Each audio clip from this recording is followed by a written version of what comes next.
David, welcome to the Good Intention Show, and thank you for coming on. So quick notice. Thank you, Tim. It's good to be here. Appreciate it. Wonderful. Well, before we get into what you believe, and I'll let you contemplate this, what you believe in higher power, God, Goddess, all there is, how you describe that, because I would like to start out there and then work our way into the specifics of what's going on today in our reality in reference to deep state, alien agenda, secret space program.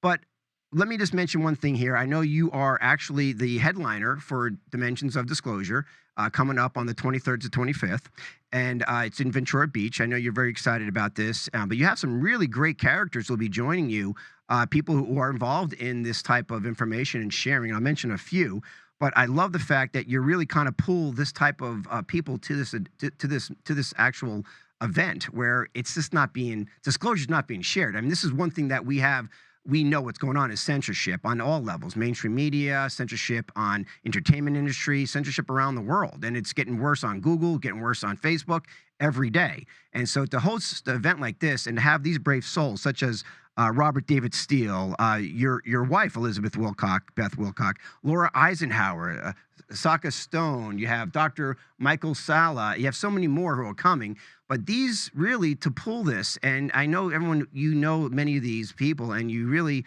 have to really, I'd say, sit back and say, wow, okay, I'm really changing the world here, or at least bringing different truth out there. How do you feel about this event coming up on the 23rd and 25th?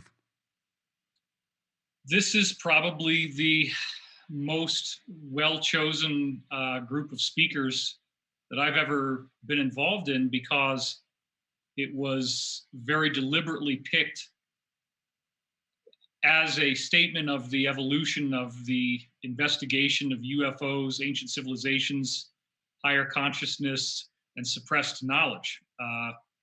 We're not going to stop at the level where most UFO conferences stop, where we're still talking about things like Roswell and sightings and contactee reports of people being abducted. The true story that we're getting into is much, much deeper than that.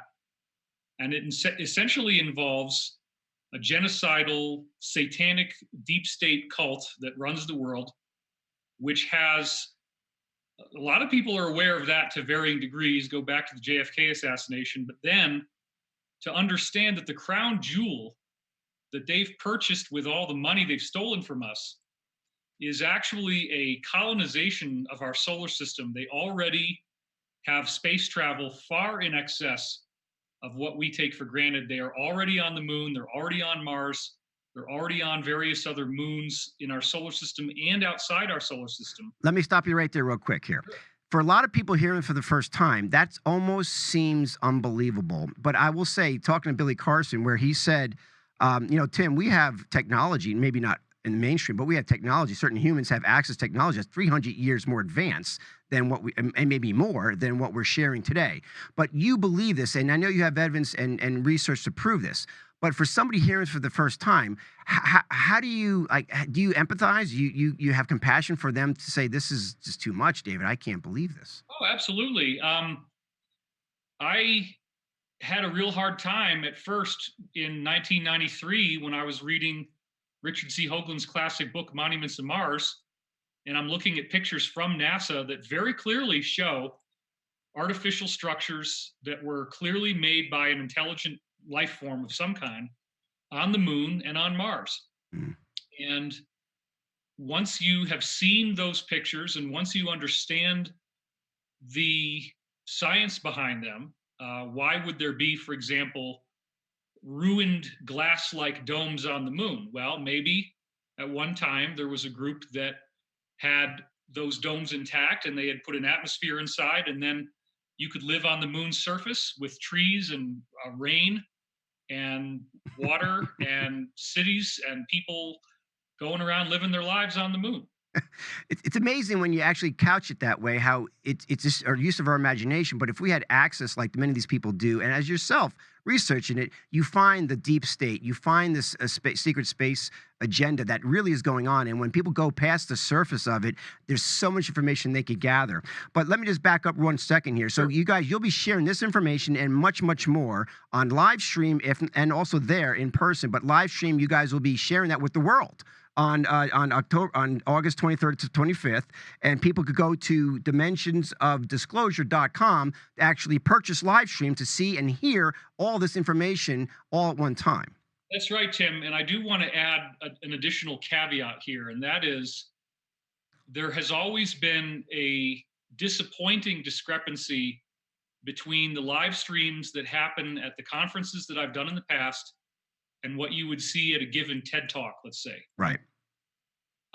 We have eliminated that boundary by going to a much, much higher quality level of the team that we hired to do this live stream. So Excellent. it is going to be a fully professional TED Talk quality level performance, which nobody's ever seen in the UFO community before. This is a first. Wow. Listen, and hats off to Adrienne Youngblood, who's organizing this. She is really a brave soul. Everyone there. I mean, the people that you attracted, David, like I said from earlier, from Laura Eisenhower, Robert Steele, all the rest of them, really is an amazing feat. And Adrienne, bless you for doing this, because so many people want the truth. Some people know what's going on, and they're unplugged from the mainstream, from the propaganda, and they're just look for folks like you who stand by their own integrity, and you're watched and you're seen. And of course, probably more so by the people you may not want to, but you are watched and seen by people who support and love you and who have your back as you go forward on sharing the truth with everyone.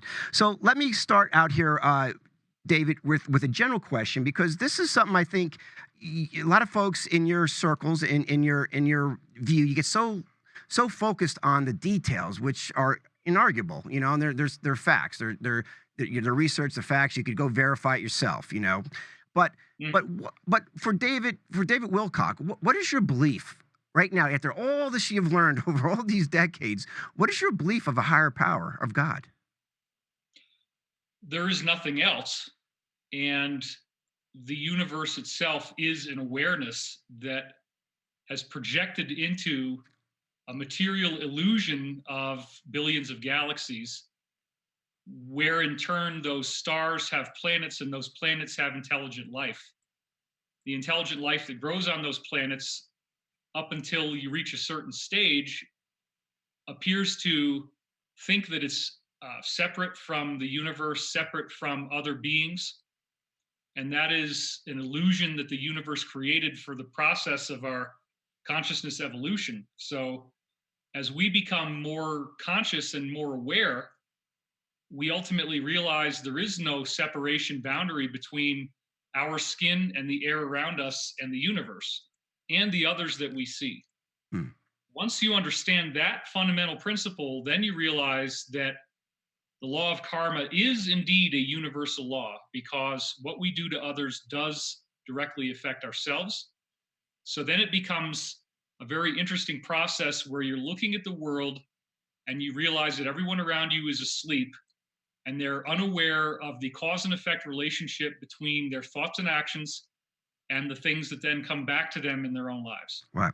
All right. So brilliant, because we co-create, you believe, based on what you said, you co-create your reality with your thoughts and feelings, but with this higher energetic power, or this universal principles, laws that we live in. You know, as Einstein says, God's in the 99.9% empty power space, right? Well, the biggest damage that we have is that we think God is something separate from us. We think that we've been abandoned by some higher power. This begins in childhood. Right. I call it the original wound. Right. These tall, big people start saying no, and you don't get exactly what you want, and then you cry and you have a tantrum. That becomes our relationship with God for most people. They feel that they've been left alone, that they don't have a connection, that they don't have safety. They got to fight for this thing on their own. They got to cheat, lie, and steal to get ahead. And people become okay with that. They tell themselves, I'm an adult, I need money. This is what adults have to do to get money. Right. When in fact, if you actually begin understanding and harmonizing with the laws of the universe, you'll realize that the good things come to you because you've earned them through how you think about yourself and others and how you treat yourself and others. Listen, that's exactly. It is bright magical. And here it is, this overall umbrella. I would assume everyone is under these type of universal laws or universal principles or universal whatever it is, this higher energetic power collective, if you will, even the aliens and the many species of aliens. Okay. So let's take it from the next level. So here's this overall energetic, and I think the more we define it, you probably would agree, we probably lose its meaning, whatever it is, right? But we're in it. We're part of it. We're in this flow. I wouldn't necessarily say we lose meaning. It's just a question of how many hours you have and how technical you want to get. Right. Well, well, I will say that for some coffee over this weekend, because I do want to hear your perspective on the actual details of that, because I will take that and run with it. But for this argument's sake and our limited time we have today with you, we'll leave it as that general. But here it is, and I was explaining a long time ago, and tell me how far off I am. We have this prime creator, what we just talked about, this whatever that may be, this collectiveness, this whatever. And then we have these, from the prime creator, then we have this, they call it these creator gods, let's say, these energies, entities that we look up as, we call in our religions, we call them angels, right?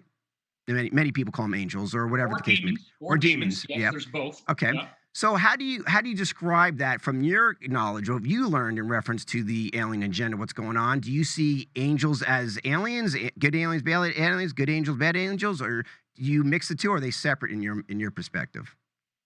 Well, on the show Ancient Aliens, the network has given us notes that they don't want us to conflate angels and aliens together. So I have to say, on that show, if I'm doing an interview, I have to say aliens. Okay. However, I think that's just because they're really trying to get people at the entry level. It does appear from the enormous body of insider testimony that I've gathered that there are predominantly benevolent extraterrestrial humans visiting us. So probably the first domino to fall as you go into this thing is to debunk the mystery of the idea that the aliens, quote unquote, are grays from Zeta Reticuli. Okay. This is a very prevalent belief that still carries through to this day in much of the UFO community, wherein we're looking at the idea of these beings that have black, large eyes, a very large skull, a skinny face, and otherwise, though, they look disturbingly human. But they are associated with terrifying medical procedures, and a lot of people that have come forward as whistleblowers that have PTSD and night terrors as a result of what they believe happened to them with these beings. If you really get deeper into what we actually know to be true from ancient civilizations and their own quote unquote mythologies, which are really written historical records, not to be dismissed as myth, what we find out is that there are all over the world stories of humans that look either exactly like us or very similar to us, who nonetheless did not originate here but arrived here in their advanced technology. And what's interesting is that when they get here, they have an agenda. Right. And their agenda is partly to civilize us, to bring us up to a level where we have things like a mill to grind grain so we can make flour and bread. They get us cultivating animals and cultivating crops so that we're not just hunter-gatherers anymore. They get us writing written law. They teach us about architecture. They teach us about how to have running water, how to have plumbing, how to build a septic leach field. These are things you need to have a civilized society.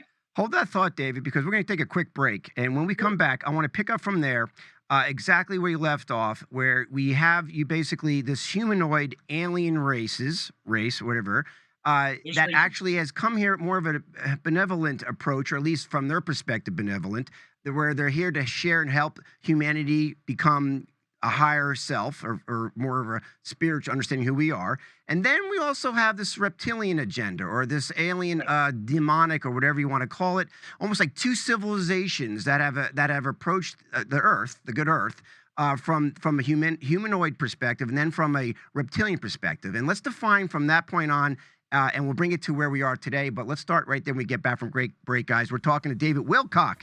I'm telling you, this is an incredible interview. You want to start sharing this right now and start getting on board. He's a regular guest and producer on Ancient Aliens, and much more. More to come, guys. Stay tuned. Back in 45 seconds. Do not go anywhere.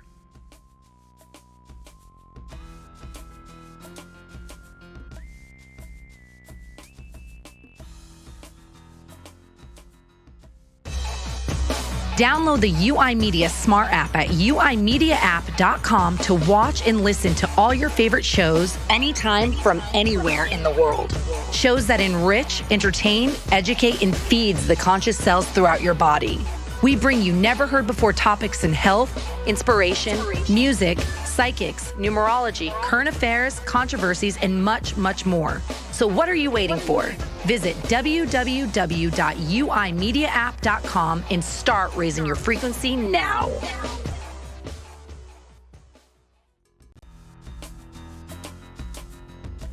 Back in action with the one and only David Wilcock, probably the most revered of the people in the know, revered, I don't even know what you would call you, David, or ufologist or researcher of the truth. There's so many different titles you could throw you on. However, I would just say you're out there and you are speaking your truth, and your integrity is really unapproachable. And I think that's what's most important in this time of history, when people are not willing to sell out for money, sell out for ego, for vices, or whatever it may be. And this is why I think you're so beloved by so many around the world. And so many people in the world are listening right now. I just want to say thank you so much. And this is the type of support we need. If you go to dimensionsofdisclosure.com, guys, sign up right now for the live stream ability for next week. I think it's this weekend, 23rd and 25th coming up, that you're going to have an opportunity to watch the true disclosure of what's going on, not only with the alien agenda, but what's going on with the deep state and the cabal and Antarctica and all the stuff that we know, the people in the know, now to bring it more into mainstream.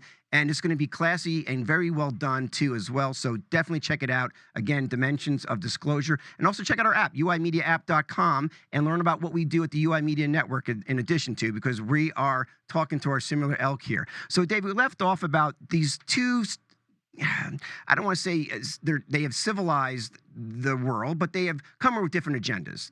Let's just use a reptilian type of race and then a humanoid type of race.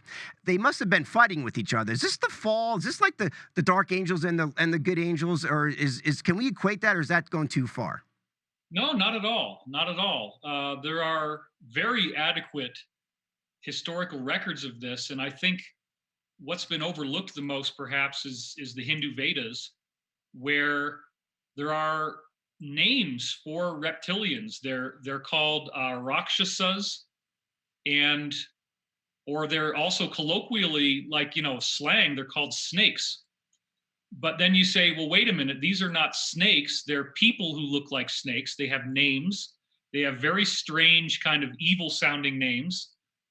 And they are, in these Hindu scriptures, having a very intense war with other beings, which range from, you look at the Hindu art, some of these people look like human beings, but they're really a very deep blue color on their skin. And people say, oh yeah, look at those Hindu paintings, isn't that funny, ha ha ha. No, that's what they look like. And then you also have some very interesting stuff that happens in the Hindu scriptures where really intense beings like Mahadeva show up. And at that level, it's basically this scintillating white light that you're seeing in front of you. And if it wants you to see a face, you could have a whole crowd of people standing around this being 360 degrees. And regardless of who's looking at the being, the face is looking at you. So it projects a thought form that you see that's unique to each individual observer. So then also interesting in the Hindu take on it is that there was a diaspora within the reptilians, where apparently a certain small number of them actually did go positive and want to help humanity. And that becomes known as the Nagas. And still to this day, the Hindu temples there's a Naga temple where you see images of people, and from the waist up, they look normal, but from the waist down, it's a serpent's tail. Now, that's not literally what they look like. They do have arms and legs. This is more of a apocryphal description based on mythological representations in people's imagination. Right. But the point is, both sides of the Atlantic, if you go over to Mesoamerica, you see these pyramids, which were refurbished with reptilian heads at the bottom. And then the priests were chopping off people's heads and rolling them down the stairs. To do that, apparently, to appease these reptilian gods that were actually represented on the stone carvings of the pyramids themselves, which I believe were not there initially, but were added in by people who came later, people in this case being reptilians.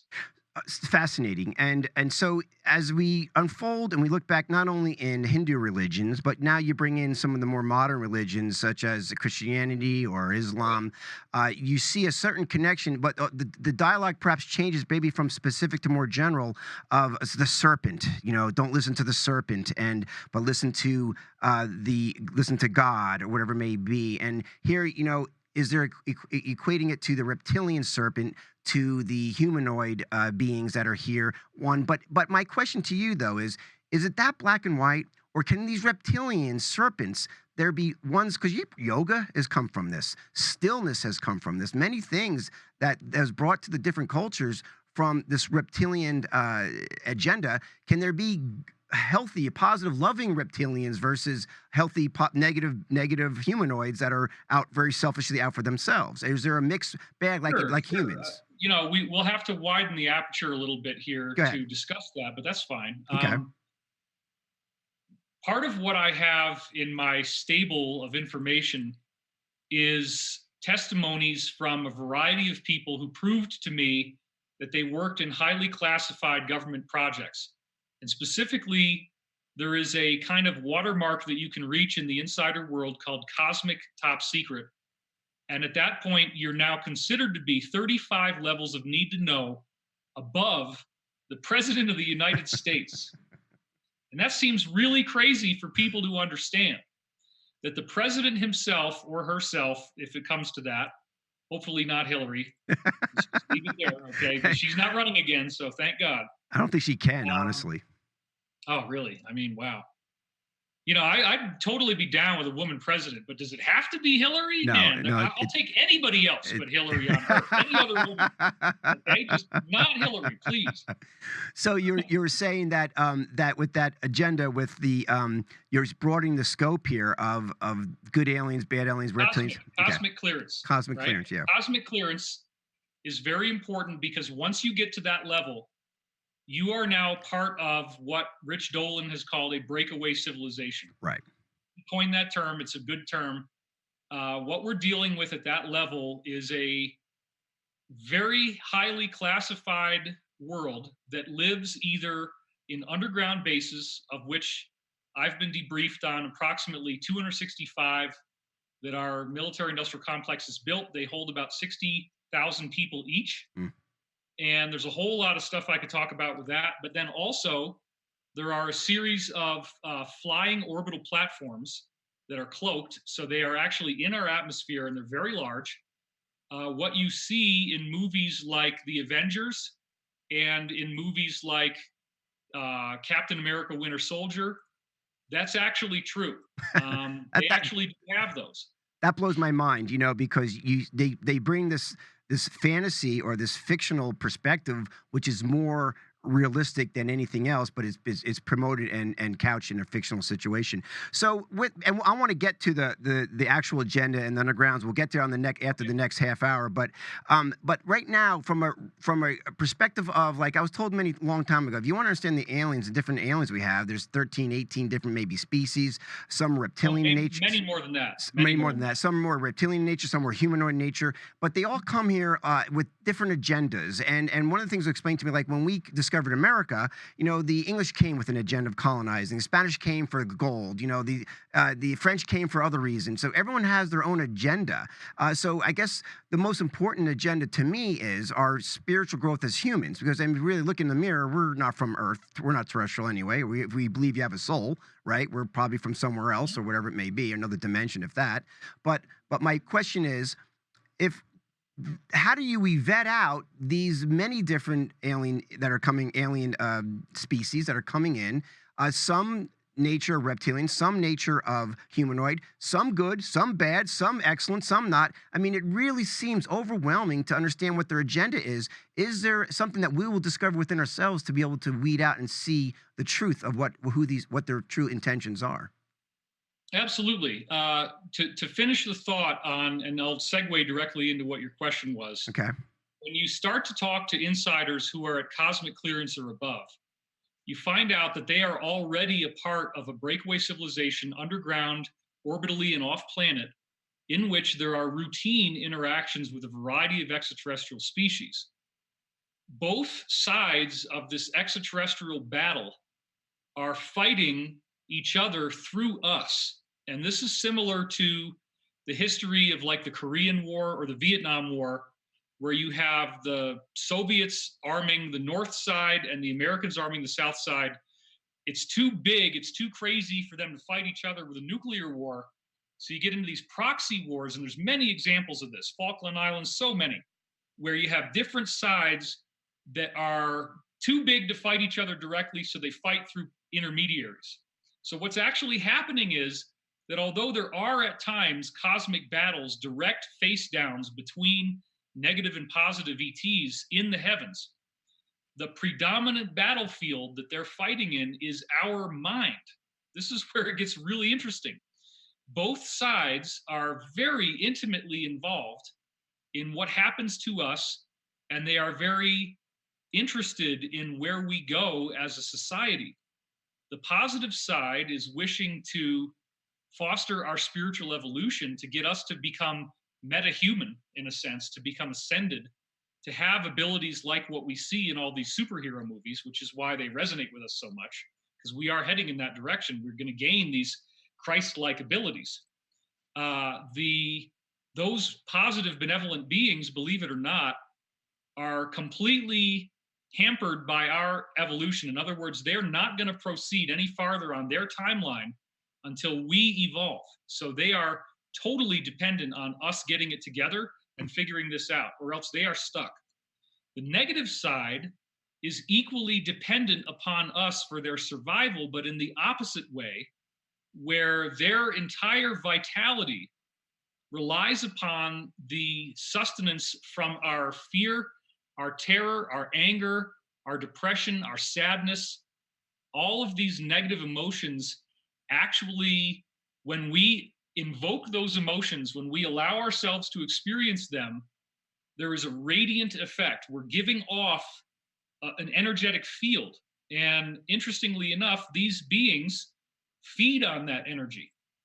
So we have a reptilian agenda. Now, you had asked me about this before, and I wanted to set up the secret space program for that. Now, I want you to set that up. We can take one more break here, a quick half-hour break here for 45 seconds, and then we're going to talk about exactly that. We have this negative force, let's quote a negative force, that's trying to hold us back from ascension, and this positive force that is waiting for us to step up into our own greatness so we can ascend. And it seems like it's almost unfair stakes here, at least the chessboard, but maybe it's not. We're going to find out, guys. We're talking to David Wilcock on how we're going to ascend and get past this fear of holding us and feeding off other people who really, or the things or entities that really have no use for our energy or our power, because we need to claim our power back. Guys, stay tuned. We'll be right back in 45 seconds. David Wilcock here.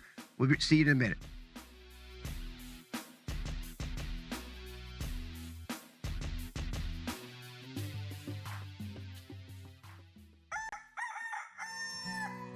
It's time to wake up, Atlanta. Wake up your inner self to the power of your intentions. Wake up to co-create the life you desire. Wake up to a conscious way of looking at the world with the uncensored Shannon McVeigh and the conscious voice of the South, Tim Ray. Tune into Awaken Atlanta on the UI Media Network, sponsored by the United Intentions Foundation, and discover a whole new way of looking at the world as we bring to you everything from wellness to entertainment, motivation to current events, games, contests, prizes, and much more. Listen to us on Spreaker and watch us live on Facebook at United Intentions every Tuesday and Thursday from 6 to 9 a.m. Eastern. You can follow us on Instagram at United Intentions and on Twitter at Higher Intentions.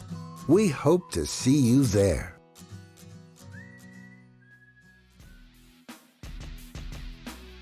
All right, welcome back to the UI Media Network, being listened to all over the world. millions of people chiming in and hearing what is going on with our true disclosure of this, not only the deep state of what we're seeing behind the scenes, but also of the alien agenda. And we just left off with David Wilcock. He's of course a researcher and I should say producer of Ancient Aliens, and he's done so many shows there too as well. And it's just amazing, David, your research you brought in, but you left off talking about the negative and the positive influences of aliens and using humans as proxy, almost like we're the avatars, of this world, and we're being manipulated through frequency, energies, and because our bandwidth, our limited frequency of bandwidth, our visual, hearing, our five senses is limited, and they're in a much larger bandwidth, so they're able to see much more and experience much more than we can, and so we're subjected often to their voices in many ways, I would assume. It's interesting because we are, in some degree or another, talking to a conspiracy community. Right. So you can really get lost in the conspiracy stuff, and you can spend your entire life and never have enough time to learn all the things you want to learn. You can literally spend all day, every day reading about this, and everything you find, if you're a good researcher, will be unique and new and mind expanding. So we are becoming very aware now of the extent of depravity of the people who we were voting for and electing into office and trusting with the jurisdiction over how to steer our civilization and how to govern us and how to envision a future for us. Are we ever going to go back to the moon? Are we ever going to go back to Mars? Do we finance NASA? Or do we just stay here on the plantation as slaves? And it's very interesting when you find out that the global elite consider us slaves because they don't let us leave the plantation. They don't let us see what they have underground. They don't let us see what's orbiting in our atmosphere. And they certainly don't let us see what's out there on the moon, Mars, and throughout our solar system and beyond. You see, people, David, right now are listening, and they're saying, well, I don't see this every day. I watch the news. I don't hear them talking about this. I don't know what you're talking about. I don't see lights out in the sky. You're talking a whole nother world here. But maybe you could share a little bit of information about people like Bill Cooper, how they infiltrated our governments, Russia, United States, how they perhaps infiltrated to then create the matrix or create the disguise, as you're saying, using their advanced technology to really hoodwink us on what's going on and control and having us control ourselves in many ways. Could you maybe speak in that level? Well, sure. It's becoming very obvious that there is a very sinister force at the top levels of the world government. And without saying his name, the man whose name starts with an E, who was recently found allegedly hanged himself in his cell. And now that's weird because, wait a minute, he's got broken bones in his neck that normally happen when somebody externally strangulates you. And then if you've seen this, you probably have, Tim. Yeah. The pictures of him on the gurney, he's got a totally different nose and he's got this scar on the side of his head that the original person does not have. So then it becomes interesting because if this man was going to be prosecuted through normal jurisprudence, you're looking at next June of 2020 before any of this would have been heard in a court. Now that happened, now that he died, all of those 300 plus people on that list are immediately subject to investigation, indictments, and arrest. And it goes to the very top of the whole system. And if you follow what's going on, you can talk to anybody now. And they know about this. And right. So this whole idea that it's been debunked, that it's just a conspiracy theory, that it's alt-right, that, oh, these are the people that think that nobody died in Sandy Hook. I'm sorry, but I totally believe that children were shot to death in Sandy Hook. I have no problem with that, okay? And I'm not alt-right. My political beliefs encompass the whole spectrum. And it's interesting how they try to divide us into right and left. Yeah. Because black and whether white. Race, gender, nationality, religion, divide and conquer is an old game. Yeah, effective too. It keeps us fighting with each other so we don't look at the center of the problem. Right, amazing, and here we are. The infiltration. I don't know, like Laura Eisenhower. She'll be at this at the event here this weekend as well. And she's the great granddaughter, I believe, right, of Ike Eisenhower, right? And he came on right before he left. He said, "Hey guys, the deep state's taking over. I don't know what to tell you, but you better be careful here because I don't have control anymore." And you just even mentioned earlier that even the president, maybe not then, but today, the presidents are 35 levels below of authority on what decisions could be made. It's so hard for the average human right now, or average listener or viewer, if they're not involved in this level of conspiracy, this level of control in the matrix, to understand even that the president's really not in charge. It's amazing. But people like that, I know, right? And so here it is. Bring us to the underground tunnels. How did this all unfold? Is there an agenda here? What are they building up on? It seems like, and who's in charge now? We talk about the reptilians, the humanoids. We have this Luciferian agenda, which we'll talk about, the bloodletting. But it seems like somebody took charge, and it's not the benevolent ones that we're hoping that were in charge at this point, at least in our three-dimensional world. Yeah, it's the history is so complex and fascinating that to try to encompass it here is problematic, to say the least. But we got 20 minutes. What are you talking about? I'm just kidding. To give some liner notes about this, if we look at the recent past, and by recent I mean BC, okay? Yeah. Because when you get into this cosmic history, it goes back for hundreds of thousands of years. Right. What we have is two major civilizations warring at that time. It was Rome and a forgotten nation that's now part of Italy called Carthage, okay? And Carthage openly worshipped satanic entities like Baal and Moloch, okay? Rome defeated Carthage, and what we don't know, as in a collective, open, mainstream sense, is that when Rome defeated Carthage, what they discovered was that Baal and Moloch were real entities, and that through a very elaborate set of protocols, you could actually entrain these entities to work for you. You could actually essentially force them by the laws of the universe to do your bidding. Now, this is very dangerous, and it requires you to do things like bloodletting, human sacrifice, blood drinking, which, as it turns out, when you torture someone to death, their pineal gland in their body creates a drug called DMT that prepares them for death. If you drink their blood, you get the DMT trip experience. Ayahuasca. And so, unfortunately, there's like a whole religious secret culture about blood drinking. So ayahuasca, isn't that the kind of similar effect ayahuasca is when people do the DMT? Yes. But minus the bloodletting. For God's sake, if you want to do DMT, just find real DMT. Don't use adrenochrome, which is what they call this.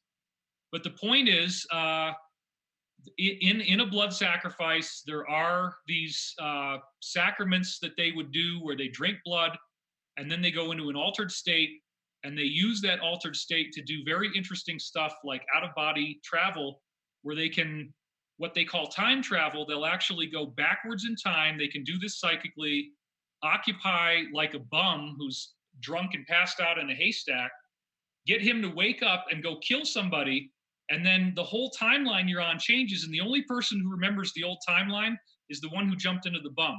Everybody else on Earth is on a different timeline. And they played around with that a lot. That's called time travel. It's one of the high-level disciplines of the Illuminati. So most people don't talk about that because it's so disturbing. So this is like remote viewing, but time travel remote viewing, where you actually take possession, someone else's body and use it to do things in the past, and you're fully conscious in that body while you're doing it. Yes. Is that and then that person is totally unconscious of what actually occurred, other than getting nailed for being hung for killing somebody, right? They just black out from when it starts to when it ends. They have no memory of what happened. Is that so hard to believe? I mean, many people understand possession. We channel. Channel has many different types of levels. Deep channel, full body channel, so on down the line. So this is part of our reality, although it doesn't get much play in mainstream in our world, because often many religions say, don't go there, don't learn about that. So do you see caution to that, or do you see that we need to go through that and see our true nature and power to be able to overcome that and perhaps meet these negative energies and entities that are feeding off of us, to challenge them and take our power back and say, no, I'm not going to be possessed. The more I'm aware, the more I'm educated about that, the less likely I can be possessed. Do you see that as a movement from going from a orthodox religion to more of an empowered soul of, hey, I have a lot more going on because now I'm aware. I'm not the the dumb guy and passed out who could be possessed now because I'm in touch with my spiritual greatness. Sure. I definitely believe that we have an obligation as anyone who is remotely spiritually aware to not live in a state of denial, to not allow fear to let us stay in comfort zones. I'm all about breaking out of the comfort zone. I'm all about bravery, and I'm all about fearlessness. And these negative groups, the Carthaginian gods were assimilated into the Roman Empire. The Romans migrated to Great Britain, and that becomes the British Empire, where they still have a direct tie to the Vatican. And then the third level is when they got to America, and that became the military wing. So you have Vatican City is a spiritual head with an obelisk in the middle of the city. You have City of London, which is a financial center, obelisk in the middle of the City of London. Then you have Washington, D.C. with the Washington Monument. Now, this group basically was able to do what it wanted. It used techniques like this time travel to go back and make edits of history so that if something happens the way they don't want it to, they change the timeline. What's happening now, however, is there's such a critical mass of people waking up to what they're doing and talking about it like you're doing on your show, Tim. They can't edit things fast enough.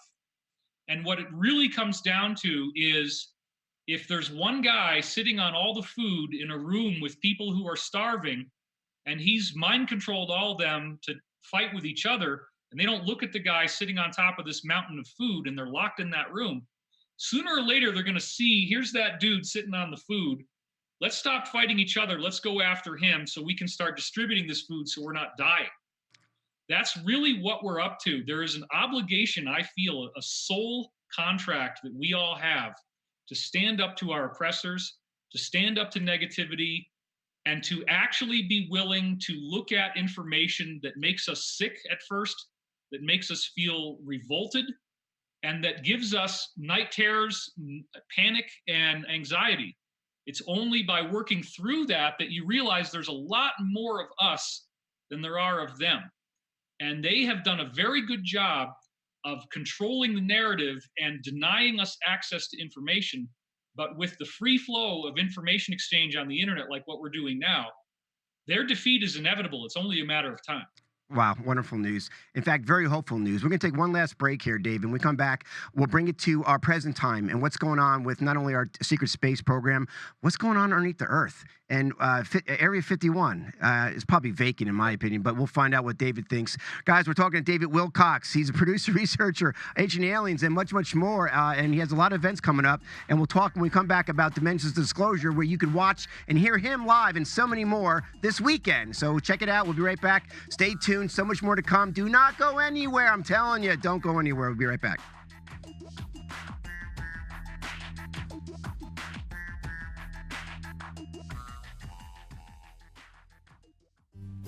Hello, my name is Tim Ray, founder of the United Intentions Foundation, where we help people like you untap their true potential and consciously create their reality with their power of their intentions.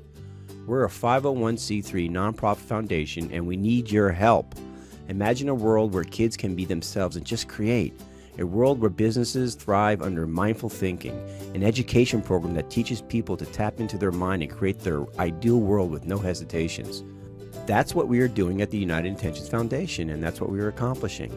Each time you donate to this movement, you help fund our Imagine If program, where we talk to children in schools and teach them the benefits and powers of creating the reality they want to experience. With each donation, you also help fund our online community where people interact and support each other through our social media portal. Here you can create intentions, show gratitude, and connect with people all over the world. Our world is suffering from a crisis of perception, from childhood to adulthood. We have to shift our perception now and begin empowering all with the power of our intentions so we can live in a positive future. But this can only continue to happen if you continue to donate. So please, click a reoccurring or a one-time donation. Now is the time.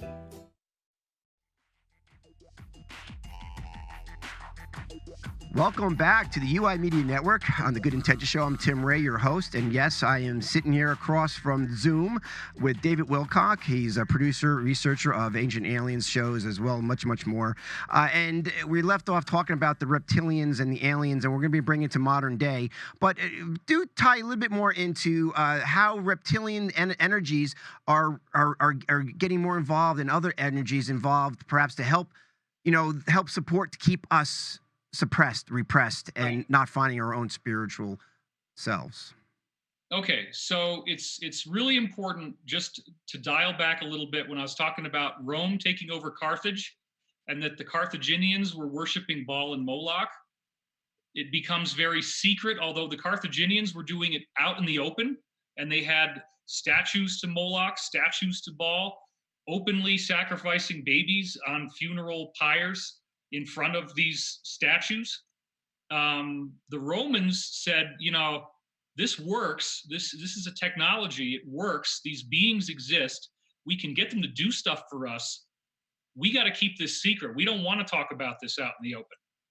So then along comes this man, Jesus, and Jesus is already dropping into a world in which reptilians are actually being used for their abilities to help us out if we're on an evil path, that these people are summoning them. They are using their technology to be able to win wars, to be able to control the masses, to use mass hypnosis. We're not seeing these beings out in the open. I mean, in some cases we did, but then they become historical. But it is also very important to remember that many people, if not most people, do see the reptilians in their dreams and specifically nightmares.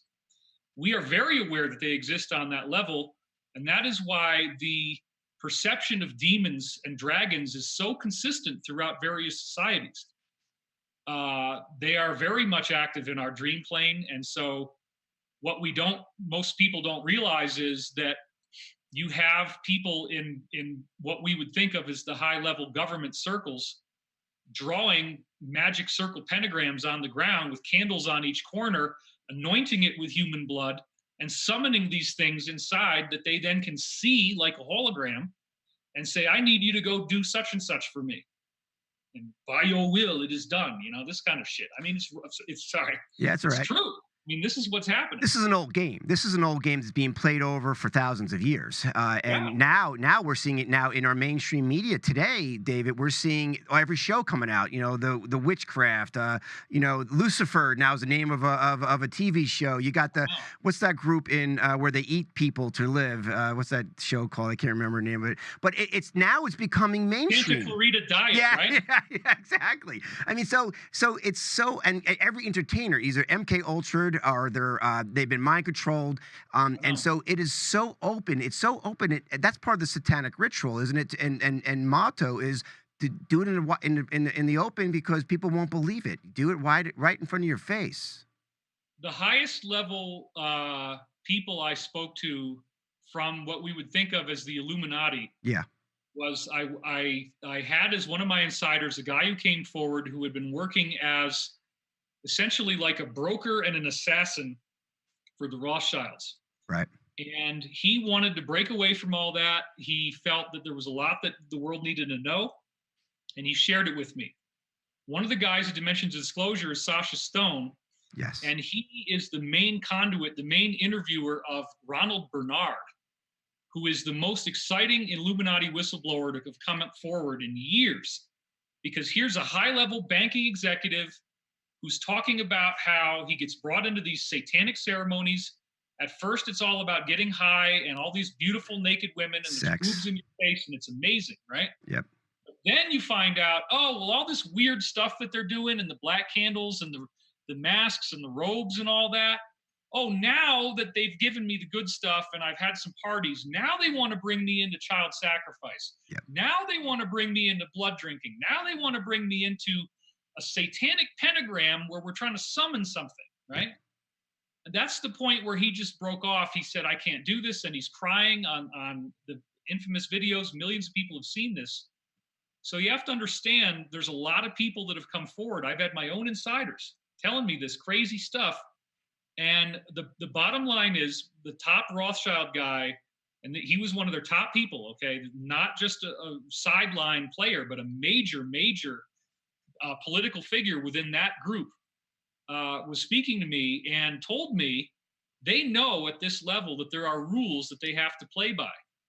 One of the rules is that you can't kill a real hero, that you can't blow up the Red Cross building on the battlefield. So if somebody is actually not a scoundrel, not a womanizer, is not committing massive financial fraud or doing something really negative while portraying him or herself as positive, they cannot kill you. They literally cannot kill you.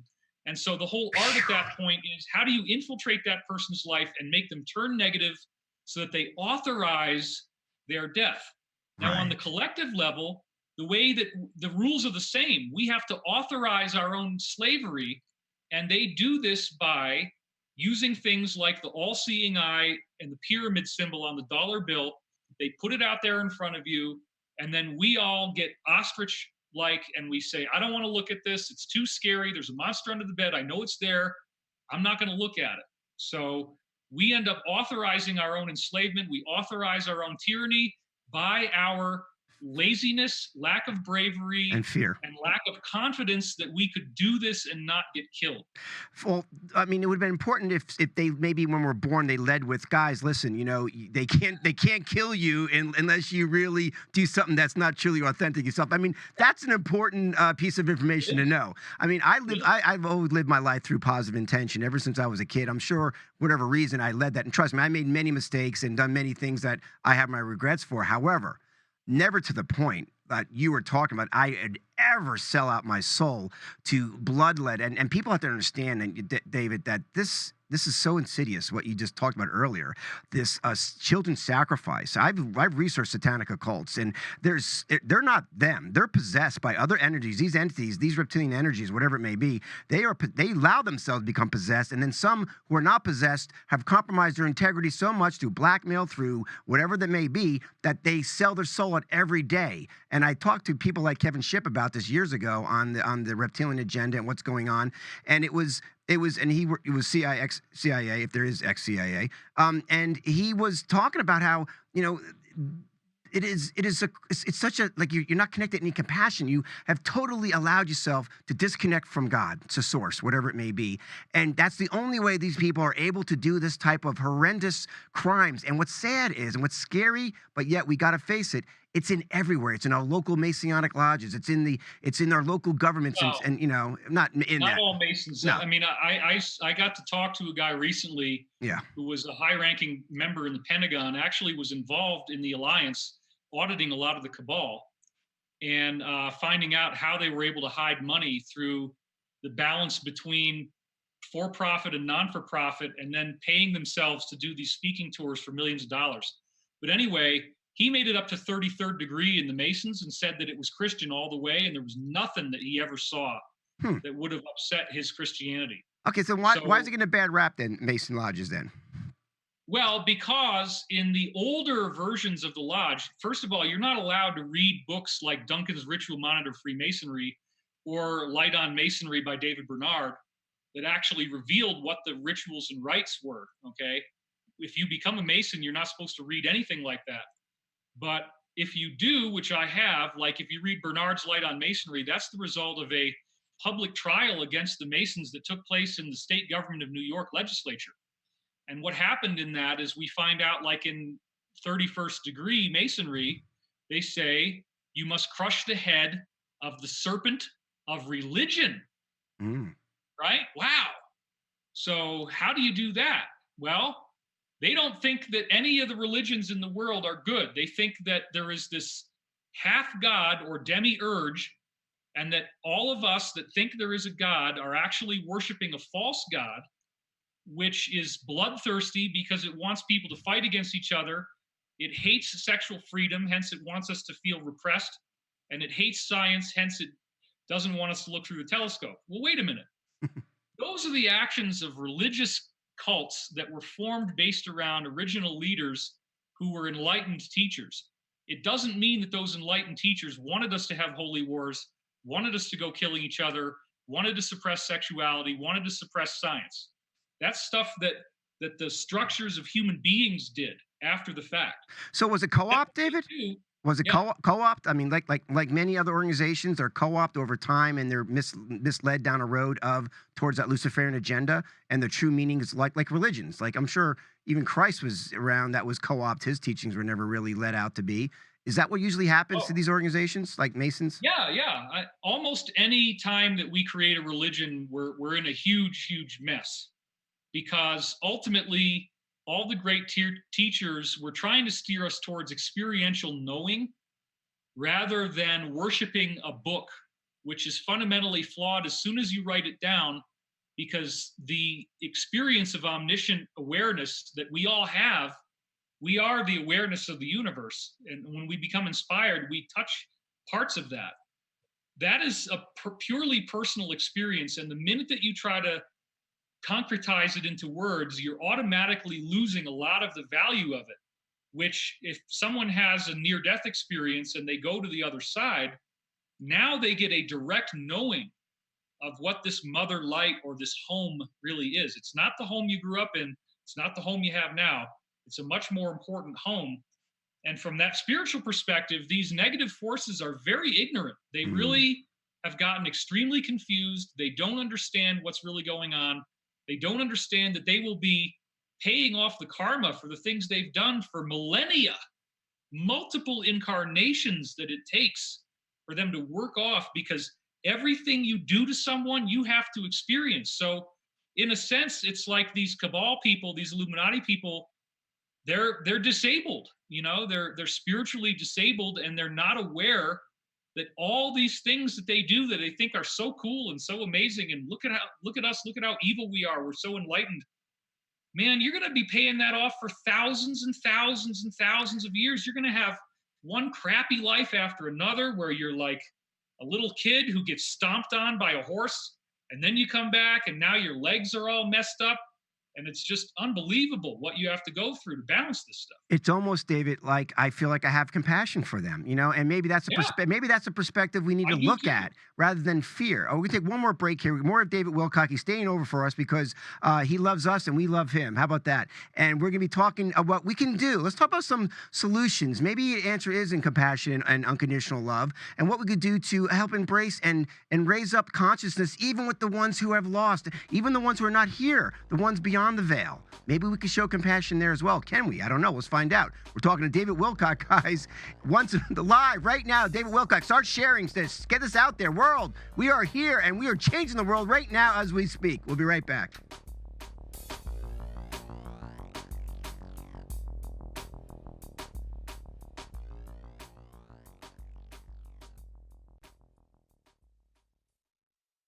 Live every day with purpose with the Seeds of Intention Daily Planner.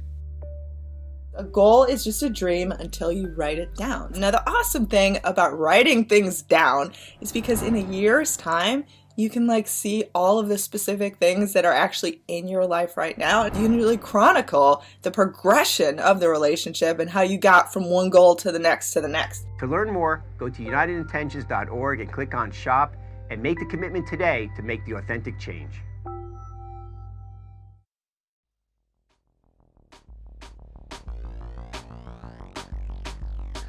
Welcome back to David Wilcock on Dimensions of Disclosure. Guys, we're talking live about the reptilian and alien agenda. We're talking about the history of man, womankind. We've been talking about, if you missed it, go to uimediaapp.com. uimediaapp.com captures the whole show there live as well and recorded. On top of that, we're talking about actually having compassion for demons. My God, who even says that online? I don't ever even heard that before, but we're going to go there. We're going to share our belief and information on that as well. And I just want to mention one thing, guys, if you haven't heard it yet, make sure you sign up for the live stream, dimensionsofdisclosure.com. Go there right now, sign up. I think it's, I don't know, Dave, it's $100, $111 or something. You could gather everyone there. You could watch it live this weekend from Friday to Sunday. They're going to have information. David Wilcock's there with a slew of people he gathered, from Shasha Stone, Dr. Michael Salia, we got Laura Eisenhower, Robert David Steele will be talking that information. His beautiful wife, Elizabeth Wilcock, will be there. Beth will be there. So many more. It's just that the list goes on. And this is authentic truth getting out finally And you can't, even with the cabal and the Luciferian agenda going on, and these energies and entities all around us, if you believe that are trying to find our weaknesses, trying to get us away from our own spiritual growth. There are rules. And I just learned a rule that they can't hurt us if we're truly living our honest, authentic, loving, unconditional self. So, David, what are other rules that we need to know to help us as we move forward to level ourselves up, but also level up humanity? Because showing compassion for these energies and entities that you said are just lost children, right? They're just trying to survive. They're scared themselves, are they not? Otherwise, why would they compromise themselves so much? And you have to understand that part of this, if you will, reptilian agenda is to create social and religious structures where they're codifying a series of beliefs that become indistinguishable from laws and truth. And one of those beliefs is that if you participate in this type of negative satanic stuff, that your soul is doomed and you are unredeemable. So many of the people that are in the Illuminati feel that a loving God would never welcome them or forgive, that they have destroyed their future. And thus it really is like a Faustian bargain, the idea of, you're going down, you have no future, do as much of this as you can while you're alive. And that all comes back to shame. Now, I've studied the pathologies of addiction very intensely.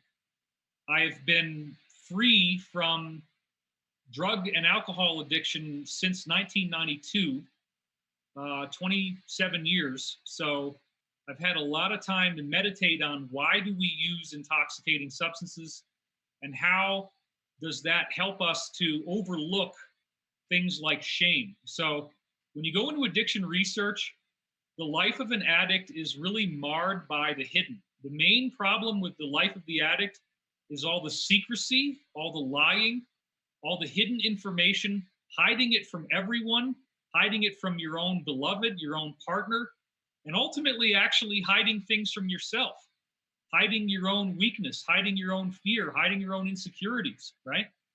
So there's all this pride that comes out. When a person has so much hidden from themselves, they tend to overcompensate by exaggerated ego and self-confidence.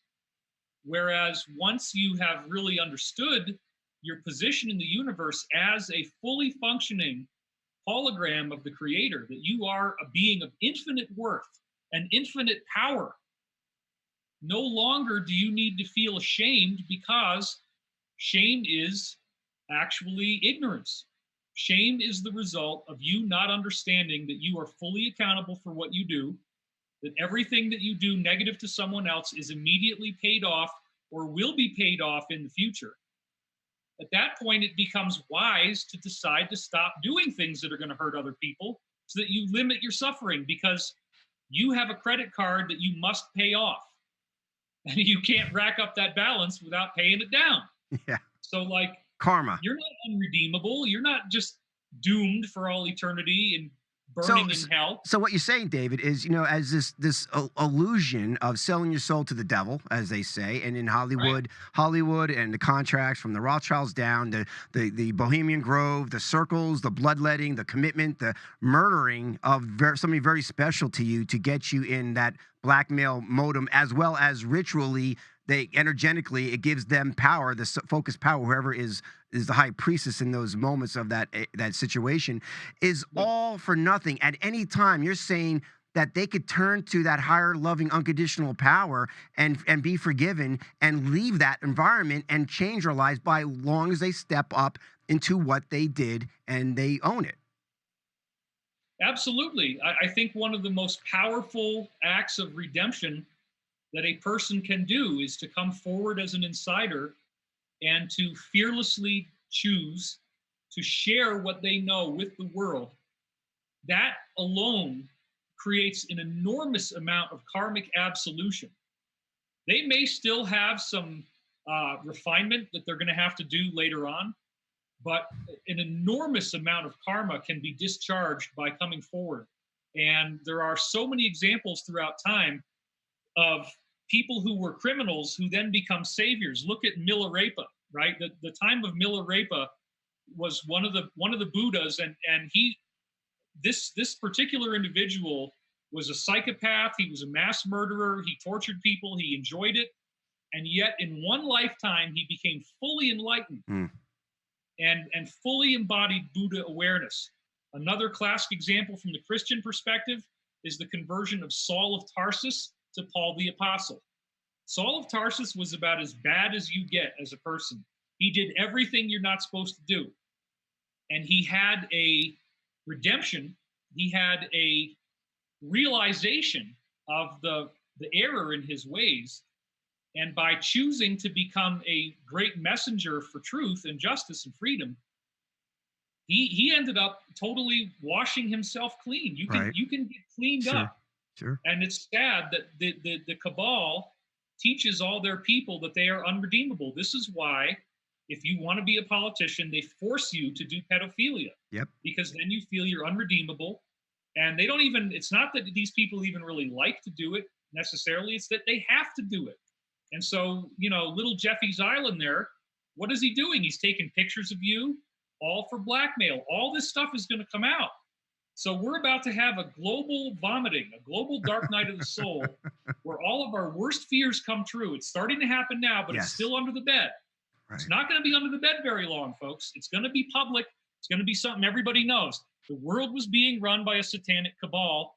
And what they do is they drink your blood when they torture you to death, and they get super high, and then they see demons in the room with them. And then they ask the demons to do favors for them in this three-dimensional world. Exactly. That's the whole circle of why they do it. It seems so, it's like you hire a bully to fight your battles. It seems so cowardice, in many ways, and that really is concerning. But at the same time, a lot of people are born into it, though, Tim. They don't have a choice. They were born into this. Their family tortures them from birth. MK Ultra. You're in the Illuminati about 2 nights a week. You got to get up at 1 o'clock in the morning and go to the ceremony. You don't get home till 4:30. You got to do all this crazy stuff. And if you dared to step out, you would be killed and tortured. Yes, right. So one of the top Illuminati whistleblowers, Savali, who I personally met, told me if people could get out of this and live, there would be a mass exodus. Most of these people do not want to be doing it. There's only a few really sick ones at the top who like this, and everybody else freaking hates it, but they don't feel like they have a choice. That's where our compassion comes in. So what advice do you have on a United Intention? Our network's called United Intentions Foundation, and it's UI Media, United Intentions Media. And that's the whole point is if we unite our intentions, David, literally exponentially, we believe that we could change anything on a collective level. So what would be a United Intention that you see right now, how we can embrace these souls that you just mentioned, these lost souls who were born into this lifestyle that they don't know any different? How can we embrace that and create an intention so they can be free from this nightmare, this horrific nightmare that's affecting everybody now on some level?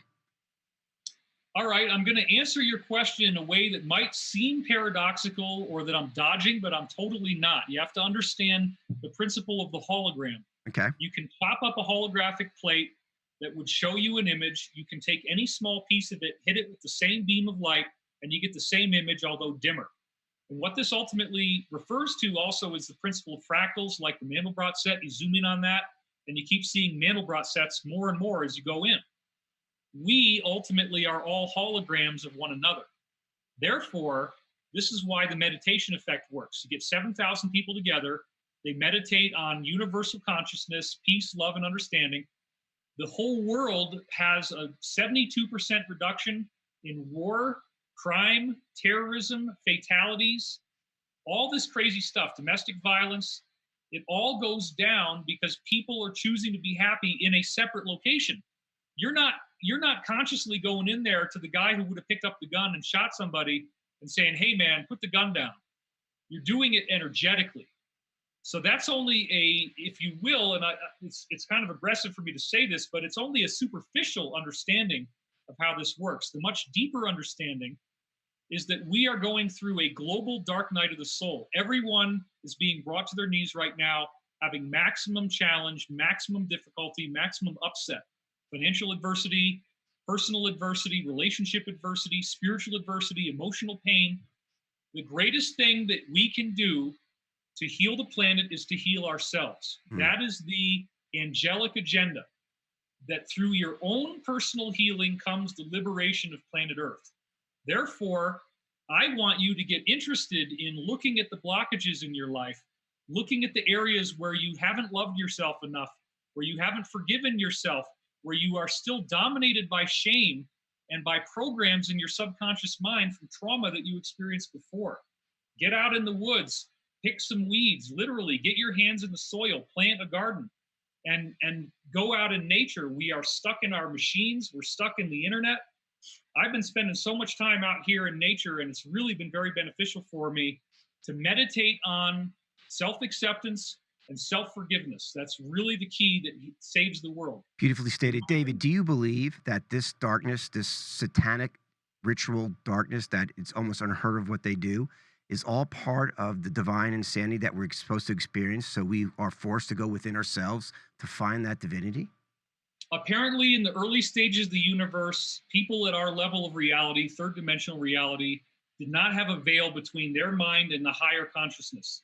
And the problem was everybody was going around blissed out like bored rich kids, and they sat around not helping each other, doing nothing. Hundreds of thousands of years with no art, no music, no creativity, no sculpture, no dance, nothing.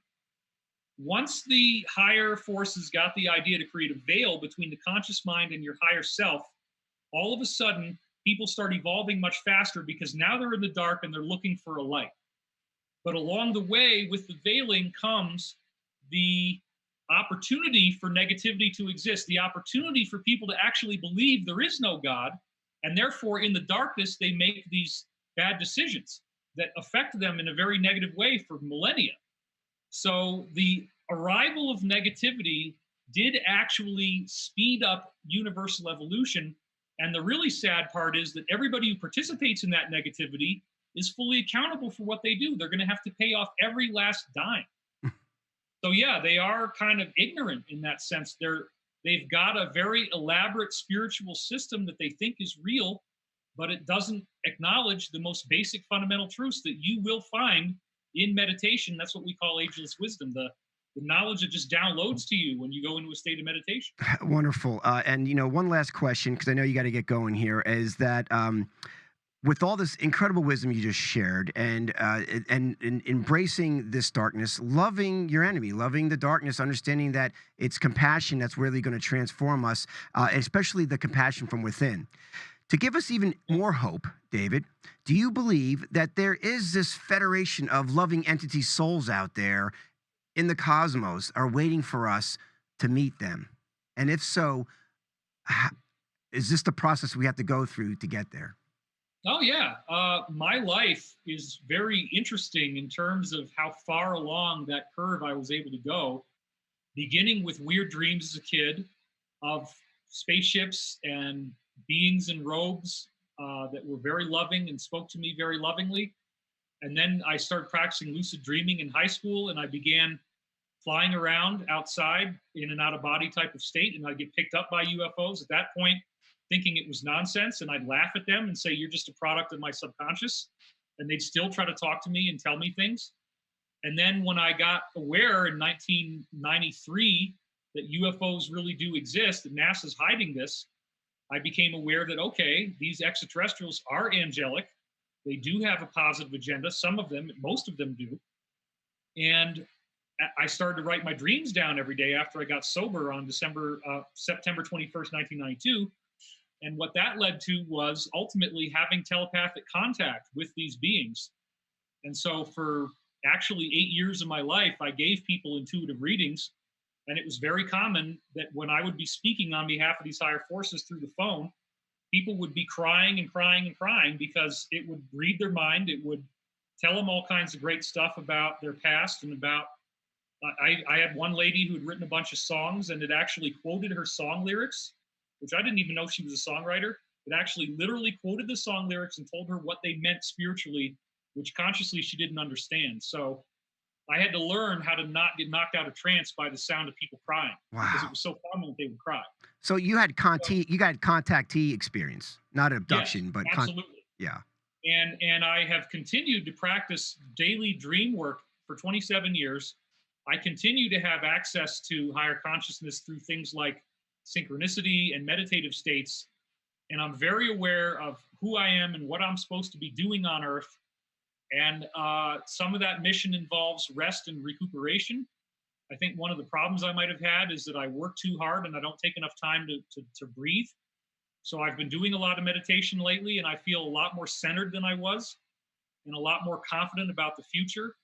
And I really want to imbue that to others, this notion that you are the one you're looking for. You are your savior. You are the person in control of whether you're at your ideal weight, or whether you have the relationship you want, or the love that you want, or the job that you want. So many of us become addicted to this idea that we are victims, that there's some outside force that is taking over, that is dominating us. And we see this in our own lives. We have people that we feel we got to surrender because they're just too psychopathic. I can't stand up to this person. This person is too aggressive, too crazy. It's too dangerous. I get damaged. I get hurt. I cry. I don't like it. So I'm going to I'll just put up with a certain amount of BS. I'm going to let this person get away with this in my own life. Standing up to those people in your life, getting yourself psychopath free, where you literally go into no contact. You do not contact this person anymore. You're not talking to them. You're not answering the phone. You're not answering texts. You block their contact on your phone. You literally get out, completely out. There's a great website, psychopathfree.com. Go to the library on that website, and you'll see all these articles on what happens when you are directly involved with a narcissist or psychopath or sociopath or whatever you want to call it. Well, don't get involved in politics if that's the case. Well, yeah, as we do this on the personal level, the collective psychopaths are being purged. Yeah. That's the thing we don't see. It's like there's such a victim mentality in a lot of the conspiracy analysis arena. There is this sense of powerlessness, this sense that we can't do anything about it. And I was probably one of the very first ones, other than maybe Benjamin Fulford, to actually talk about the fact that there is an alliance, that not everybody in the government or the media or the military or the corporate world is bad, that there's actually a good force. There's a whole bunch of factions very actively working to expose this crap, to bring it to our conscious awareness so that we are not victims, that we are taking the planet back. And that process is holographic. So as you get yourself psychopath free in your own life, it holographically iterates into the collective, and we will have such an amazing spiritual awakening. It will come through pain. There will be the old adage, if you throw up, you'll feel better, right? Yeah. We're about to throw up, and it's going to be ugly, because the news about Little Jeffy's Island, yeah, that's just the beginning, man. And So- you know this, Tim. I mean, Yeah. you know about the sealed indictments. You know about what's getting ready to unfold here. And we are literally on the cutting edge. This Dimension of Disclosure event this weekend, I looked it up. The streaming is $111. This is the dream team, the finest speakers on earth, exposing what's going on at every level, from the government, the Illuminati, to the secret space program, the alien agenda, all of that stuff coming together in one place. It is a must-see. And I've heard, Tim, that you're actually going to be there doing your own interviews as well. Is that correct? Absolutely. Awaken Atlanta, Shannon McVeigh and myself. And, of course, we'll be there with Daniel Brinkley. And we're going to be interviewing yourself, of course, and many other folks who will be presenting there. And we'll be doing our live streaming and assisting you in your agenda and, of course, in Adrian's agenda and getting the great word out there. David, I can't thank you enough for sharing this information. And just a real recap for everybody. This is exciting times. It may seem scary, as David's saying. We're about to be on a big ayahuasca trip, it sounds like, and we're going to be vomiting out the old and bringing in the new. As Dr. Bruce Lipton said, we're going from the caterpillar to the butterfly, and this is the crystallization process. It's messy, little vomiting going on, but that's all right. This is all part of the process. So hang in there. Remember, as David said, focus on love, compassion, even for the energies and entities that seem to be doing us harm. Go within ourselves. Work within ourselves, not holographic sight. When we are the light that we want to become, we have to become the light. And then we shine for everyone else, right? And then, of course, the best news is, yes, eventually, as we move forward to this higher ascension process, you can be the starship of your own you captain of your own starship with the Federation out there that I've been waiting on for since I was a kid. So thank you, Captain Kirk, and everyone else out there for those, and Gene Roddenberry for downloading all that beautiful wisdom there. David, real quick here, David, best way to reach you is how can people reach you if they want? Well, I have a website, which is divinecosmos.com. That's DIVINECOSMOS.com. Yes. When you go to my website, you'll see that I have hard-encoded links to Twitter, the Facebook pages, to my YouTube channel. I have been dormant for a while, but it's because I've been doing a lot of kind of a monastic retreat thing. This conference is going to be like the next time that I really come out. I had a lot of really contentious, bad stuff going on in my life around the Contact in the Desert event. There were a lot of people there plotting against me in the audience and other speakers and so forth. And so this conference really, for me, is a big watermark because it represents something where everybody's on the same page. We all understand each other. We agree on what we're talking about. There's nobody backstabbing, and we don't have any censorship. We can talk about whatever we want. And I think $111 to see the whole weekend is a bargain. That's a steal. Also, please remember that you are voting with your green energy for the heroes that are trying to change the world. Absolutely. This is a donation to a planet-saving initiative, just like if people buy your stream, Tim, same thing. Right. So go to dimensionsofdisclosure.com, guys. Buy that now because we want to blow this out of the water. I want this thing to blow up and get the truth out because now is the time. We can move this forward, and the sooner we move this forward, the happier we'll be, joy will be, and unconditional love is what it's all about. And we see you united in intention, David, you and every other different speakers, and Adrian is having a lovely, lovely presentation over the weekend. Everything going smooth, and we see this in all that is, all right? And I tell you what, this is beautiful, beautiful thing. Go ahead. Well, and Tim, you know what's so beautiful about being live? I mean, it's happening right here. Yeah. I can't go back and edit anything that I've said. I can't change anything that I've said. If it comes out wrong, that's it. It lives on eternity. Yes. And yes, absolutely. And that's what we do here. Our UI Media Network, David, I don't know if you knew, is completely live. Every show we do is live. We don't do recordings because of that reason. We want it to be authentic selves coming out, and we make mistakes, but we're human, and we are here to share our truth, whatever that may be. And that should never be censored on any level. And that's why we're so successful in what we're doing right now. I want to thank you for spending this, I don't know how much time you spent with us, but so much time with us, David. Hour and a half. Wow. And I will be looking forward to seeing you in a couple of days, and the rest, and Beth too. Maybe you all, with Dan, we all grab a bite or something like that.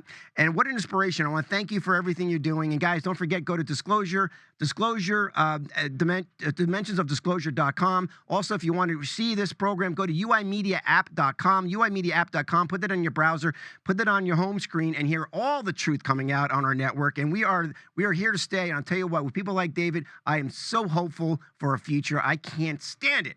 Thank you, David, very much. All right, guys, take care. Take care. We'll see you guys live in California.